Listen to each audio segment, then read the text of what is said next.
Voyeurism and hidden cameras, the silent eyes, surveillance as a tool of control in occult families. Welcome back. I'm Adeline 11-time published author, and this is Occult Bloodlines, Families of Ritual Power. In this video, we continue the Love Trap series by exposing one of the most covert but damaging tools of control used by occult-assigned partners, secretly recording your sexual activity without your knowledge and using it as spiritual blackmail.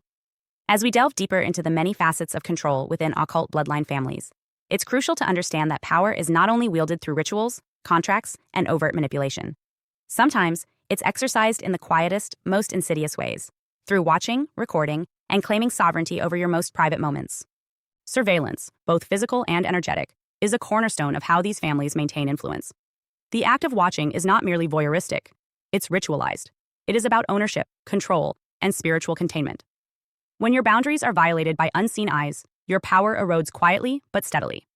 Before we explore the more hidden mechanisms of spiritual contracts and ritual inheritance, we must name and expose the ways occult families use covert surveillance to deepen control. This includes secret recordings, hidden cameras, and assigned partners who serve dual purposes, as emotional attachments and as tools for ritual blackmail. Hidden cameras, hidden agendas, how occult-assigned partners secretly record you for ritual blackmail. When people hear the term blackmail, they tend to think of public scandal, court battles, or extortion. But in the context of ritual families and spiritual control systems, blackmail often doesn't involve public exposure. It's about energetic leverage. When a partner films you without your knowledge during a moment of intimacy, what they're capturing isn't just video content, it's spiritual consent without awareness.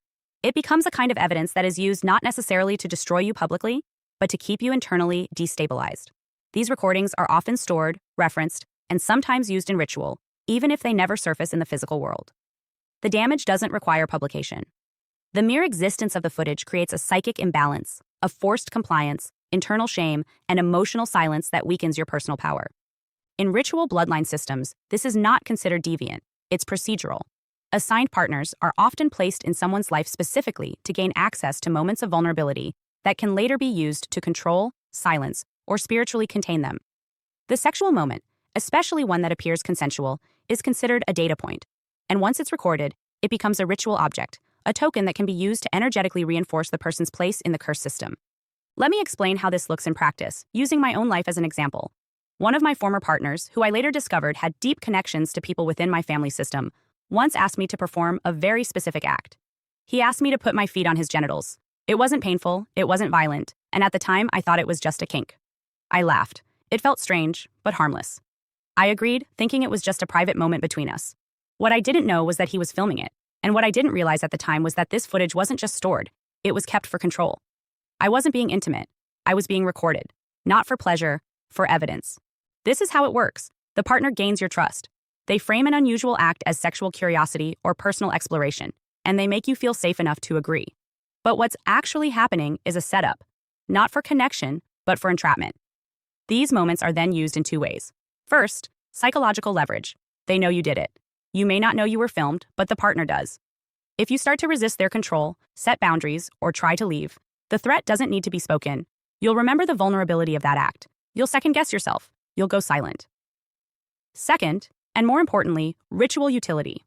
In some systems, especially within occult families, having physical or digital artifacts of sexual acts is considered a kind of binding spell. The footage itself is stored alongside other spiritual tokens, hair, blood, personal items, and used to maintain a person's energetic tether to the bloodline. Many survivors never realize they were filmed until long after the relationship ends. Others never find the footage at all, but live with a creeping sense that their privacy was violated in a way they can't prove. You may feel watched without seeing a camera. You may have sudden flashbacks during unrelated activities. Or you may have dreams of being filmed, where you're fully aware, in the dream, that someone is observing you, cataloging your movement, even during sleep or intimacy. These are not random images. They are signs that spiritual surveillance is active. This tactic is even more disturbing when you realize how normal it can look. It's often not a hidden camera in a hotel or a basement. It's your phone, placed at just the right angle. It's a laptop that you thought was shut.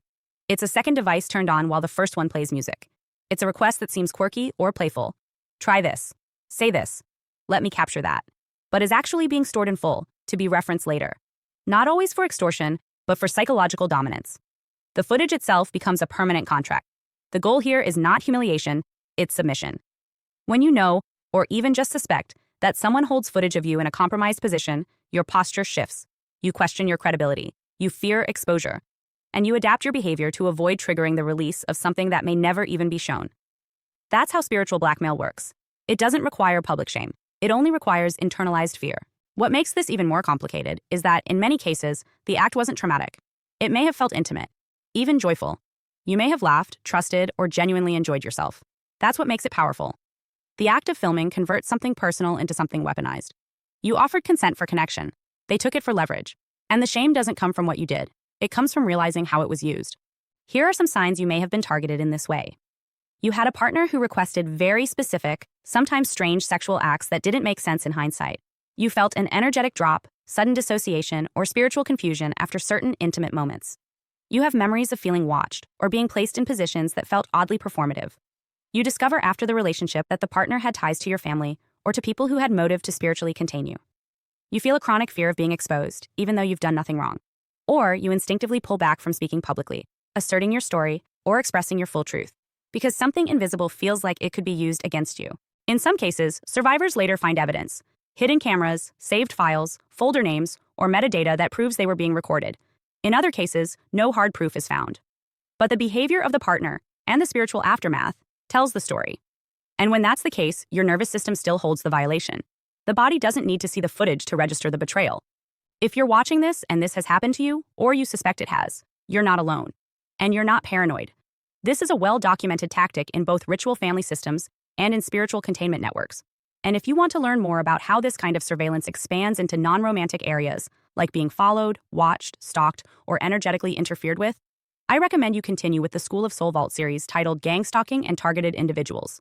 That series goes deeper into how these tactics are applied outside of romance, how they bleed into legal systems, housing, social circles, and even health. Because this isn't just about sex. It's about total access to your decisions, identity, and movement. The purpose of this video is not to provide healing strategies. That comes later. This video is about accurate naming, about recognizing that when someone films you during an intimate act you didn't know was being recorded and uses that footage to impact your spiritual, emotional, or psychological posture. That is ritual abuse. And in occult families, it's not personal. It's systemic. If you didn't agree to the camera, you didn't agree to the contract. And if you've spent years feeling silenced, surveilled, or afraid of being exposed for something that happened behind closed doors, you're not holding on to guilt.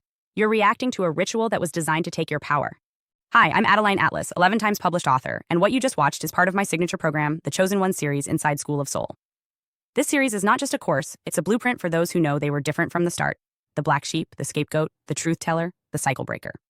Inside, you'll discover the family roles playbook, the golden child, the scapegoat, the enabler, the lost child, and how to finally step out of the part you were cast in without consent. How the black sheep becomes the goat, turning rejection into radical transformation in leadership. How to break generational curses and rewrite ancestral contracts so the pain stops with you.